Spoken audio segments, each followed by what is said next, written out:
তখন আল্লাহর নবী বললেন, যদি টাকা না থাকে তাহলে সে মানুষের বাড়িতে কাজ করবে, মানুষের বাড়িতে কাজ করে যে টাকা পেয়েছে সেই টাকা দিয়ে নিজে উপকৃত হবে এবং দান করবে। আমিও তো আগে দানের সাথে জড়িত ছিলাম। গত কয়েক মাস ধরে যে ব্যস্ততায় দিন কাটছে, জামিয়াতে যাওয়াও হচ্ছে না, দানটাও করা হচ্ছে না। আবার দান করা উচিত। দেখি ওস্তাদজিকে ফোন দিই।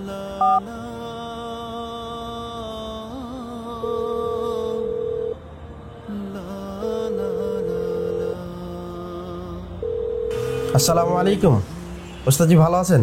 ওয়ালাইকুম আসসালাম ওয়া রাহমাতুল্লাহ। জি আলহামদুলিল্লাহ, ভালো আছি আলহামদুলিল্লাহ। জি আলহামদুলিল্লাহ।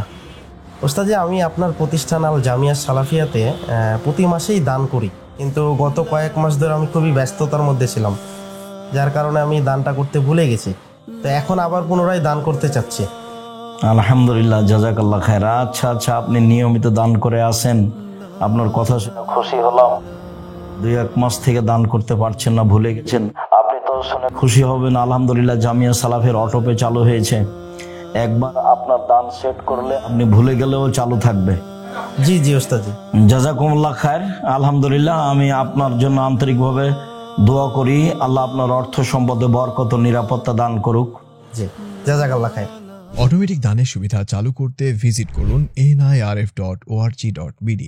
পেজটি স্ক্রল করলেই নিচে দানের বিভিন্ন অপশন দেখতে পাবেন। এখান থেকে আপনার পছন্দের খাত নির্বাচন করুন। এরপর সহজ কিছু ধাপ সম্পন্ন করুন। অনুদানের পরিমাণ লিখুন, আপনার নাম, ইমেল, মোবাইল নাম্বার যোগ করুন।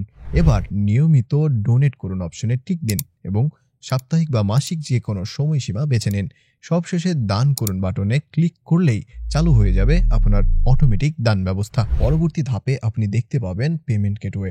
এখানে বিকাশ, রকেট, নগদ কিংবা ব্যাংক যে কোনো মাধ্যম বেছে নিয়ে আপনার দান সম্পন্ন করুন।